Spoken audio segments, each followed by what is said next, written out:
Survival exam turned deadly, only the human knew how to beat the cold. The exam was supposed to be controlled. That's what they always told the cadets at the Galactic Academy. No true danger, only simulation of risk. But when the shuttle dropped 30 students into the frozen ravine on Zathral 4, everyone realized something had gone wrong. The air was thinner than expected. The temperature plunged far lower than the briefing had promised. A blizzard rolled in within the first hour, cutting visibility to almost nothing. The instructors had promised a survivable challenge. Instead, they had created a death trap. The panic begins. Cadets scrambled. The Solari, reptilian and warmth-blooded, began to slow down immediately, their scales frosting over. The winged Elething huddled together, their delicate membranes icing up like paper left in a storm. Even the armored Vorkash, usually impervious to most environmental tests, were shivering. We must signal for extraction, one of the Solari hissed, claws shaking around his emergency beacon. The beacon didn't respond. The storm had cut off the signal. They were alone. Fear spread quickly, as if the cold itself carried it from one cadet to the next. All except one. The human cadet. A deathworlder's calm. Cadet Morgan adjusted her jacket, already moving with purpose. She didn't look afraid. She didn't even look surprised. She began gathering rocks, dragging broken branches, and carving out a shallow hollow against the cliff wall. The other cadets stared. What are you doing?" demanded an Elething, wings twitching. "Building a shelter," Morgan said simply. "Storm's going to last hours. If we don't block the wind and get insulation, we'll all be popsicles before morning." A Vorkash rumbled, trying to sound strong though his mandibles clacked with cold. "You speak as though you have done this before." Morgan actually laughed. "You're kidding, right? Every human from a cold climate knows how to survive this. Ever hear of winter camping? Snow caves? Igloos? Blank stares. None of the aliens had. Lessons in survival." She didn't waste time explaining. She worked. And slowly, the others followed. "Pile the snow here, yeah, on purpose. Snow's actually a good insulator once you pack it down. Block the wind first. Take those big leaves and line the bottom, keeps you off direct ice. Trust me, you don't want to sleep on bare ground. Breath into your hands, not just your chest, it warms your blood faster." Orders rolled out of her like second nature.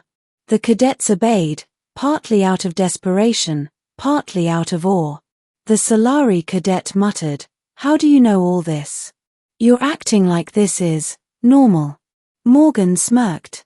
"Because where I'm from, this is normal. Earth has places colder than this. Some folks even pay money to go camp in it for fun." The silence that followed was almost louder than the storm. The fire. The cold bit deeper as night fell. Even huddled in the shelter Morgan had forced them to build, the cadets trembled. Then Morgan produced fire. Not with advanced galactic tech, hers had shorted out in the blizzard. She struck a simple steel rod against a piece of rough rock until sparks caught in shredded bark. She nursed it with patience until it flared. The fire burned small but steady, filling the cramped shelter with precious heat. The cadets leaned in, wide-eyed, as if she had summoned a star. "Primitive combustion," one whispered. "Miraculous," another breathed. Morgan rolled her eyes. "It's not miraculous. It's survival. Humans figured out fire a couple 100,000 years ago. You're just spoiled by tech." Breaking point. Hours passed. The storm raged. One cadet, an Elething, started to panic, clawing at the snow walls. "We'll die here. The cold will kill us all." Before Morgan could stop him, he tore open part of the shelter wall. The wind screamed in. The temperature dropped instantly. "Stop!" Morgan snapped, grabbing his wings. Her voice cut like ice itself. You're making it worse. Sit down. Breathe. The thing froze, not from the cold but from her tone. Slowly, trembling, he obeyed. The others stared at her, this small human, commanding them as though she were a veteran soldier. And maybe, in a way, she was. Dawn. By morning, the storm finally broke. The shelter still stood, smoke drifting from the last embers of the fire. Every cadet was alive. Weak, shaken, but alive. When the rescue craft finally punched through the clouds, the instructors looked stunned to find 30 cadets intact. The Vorkash sergeant rumbled as they boarded, his mandibles clicking in disbelief. I expected casualties. At the least, frostbite. And yet, you all survived. A Solari pointed at Morgan. Because of her. The human. The sergeant turned, studying her.